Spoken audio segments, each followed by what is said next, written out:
my students, welcome to this English class with me, Miss Manda. How are you today? I hope you are always fine.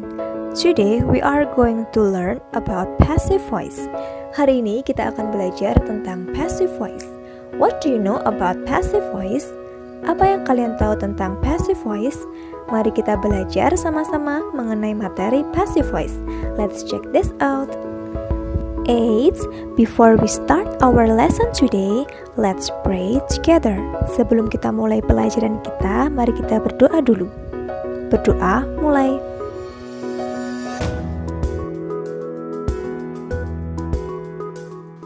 Anak-anak, perhatikan percakapan berikut. Hi Chelsea, what are you doing? Oh hi Alika, I am cooking now. I would like to have lunch, but my fried chicken was eaten by a cat. Oh no. Nah, anak-anak, apakah kalian tahu apa yang terjadi pada ayam goreng Chelsea? Betul sekali. My fried chicken was eaten by a cat. Ayam goreng Chelsea dimakan oleh kucing. Kalimat tersebut adalah contoh dari kalimat passive voice. Jadi, apa sih passive voice itu?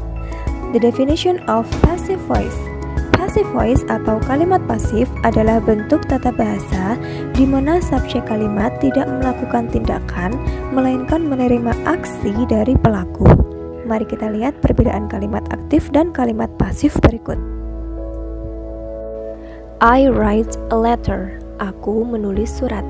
Kalimat berikut merupakan contoh dari kalimat aktif. Dalam bahasa Indonesia, kalimat aktif itu kata kerjanya selalu diawali oleh me, seperti menulis, membaca, menangkap. Di kalimat ini, I berperan sebagai subjek, write berperan sebagai verb atau kata kerja, a letter sebagai objek. Untuk membentuk kalimat pasif, kita pindahkan objek menjadi subjek. Jadi yang belakang ini ditaruh di depan, menjadi subjek. Kemudian untuk verbnya ini harus diganti dengan verb 3 atau past participle. Di depan verb harus ditulis auxiliary verb. Nah, auxiliary verb itu apa sih? Kita akan bahas itu nanti, jadi perhatikan video berikut sampai selesai.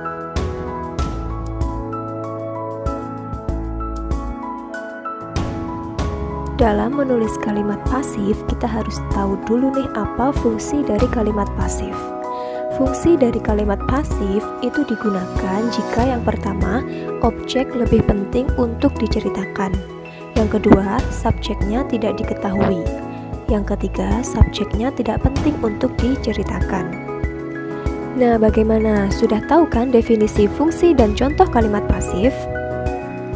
Selanjutnya, kita akan pelajari rumus dalam membuat kalimat pasif. Secara umum, bentuk passive voice disusun dari auxiliary verb plus verb 3 atau disebut past participle plus by object. Tadi yang masih bertanya-tanya, apa sih auxiliary verb itu? Auxiliary verb adalah kata kerja bantu.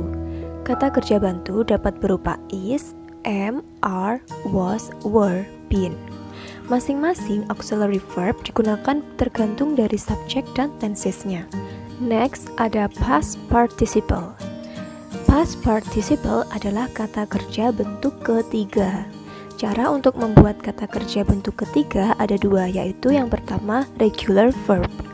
Regular verb itu adalah kata kerja dengan menambahkan d atau ed pada kata kerja. Contoh, play menjadi played, wash menjadi washed, and fly menjadi flight, dan lain sebagainya. Kemudian untuk yang kedua, irregular verb adalah perubahan untuk menjadi kata kerja bentuk ketiga tidak beraturan.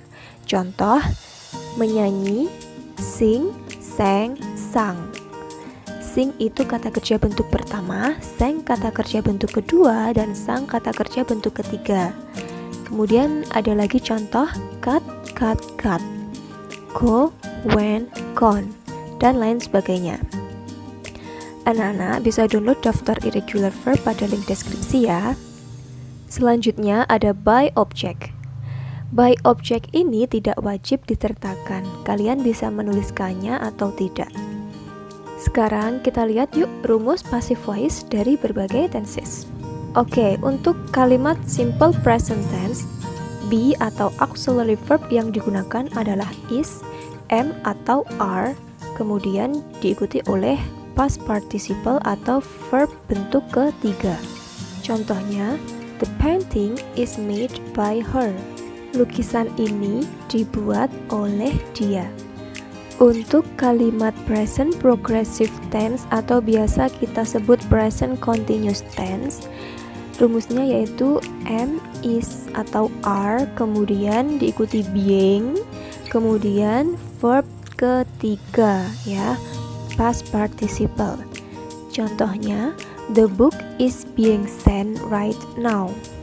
Buku itu sedang dikirim sekarang. Untuk kalimat present perfect tense, rumusnya adalah has atau have, kemudian diikuti oleh been, kemudian diikuti oleh past participle atau verb kata kerja bentuk ketiga. Contohnya yaitu the copyrights of the books have been sold. Artinya, hak cipta buku telah dijual. Untuk kalimat simple past tense, rumusnya yaitu was atau were, kemudian diikuti oleh verb 3 atau past participle. Contohnya, he was invited by Carl, yang artinya dia diundang oleh Carl. Untuk kalimat past continuous tense atau past progressive tense, rumusnya yaitu kita pakai was atau were, kemudian diikuti oleh being, kemudian diikuti oleh past participle atau verb ketiga. Contohnya, their bikes were being washed while they were running in the park. Artinya, sepeda mereka sedang dicuci sementara mereka berlari di taman. Untuk bentuk kalimat past perfect tense, rumusnya yaitu had plus been plus verb 3 atau past participle. Contohnya, all the employees had been hired before the school started. Semua karyawan telah dipekerjakan sebelum sekolah dimulai. Untuk kalimat future memakai will, rumusnya yaitu will be plus verb 3. Contohnya, a contract will be signed by her. Artinya, sebuah kontrak akan ditandatangani olehnya. Untuk kalimat future menggunakan going to, maka rumusnya adalah am, is atau are plus going to be plus verb 3.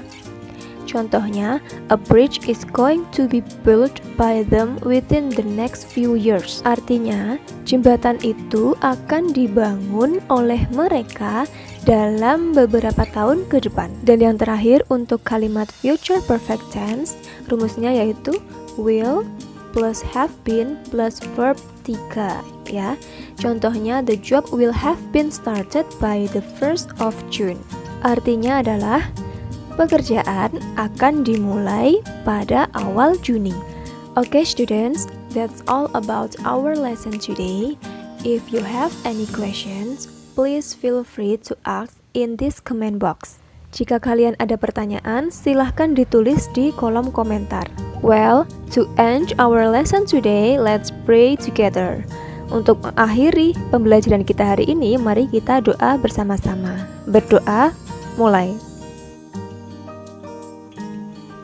Anakku, sering-sering berlatih ya agar kalian bisa menguasai materi passive voice dengan baik. Saya harap kalian bisa belajar dari video ini. See you in the next lesson. Thank you for watching. Goodbye.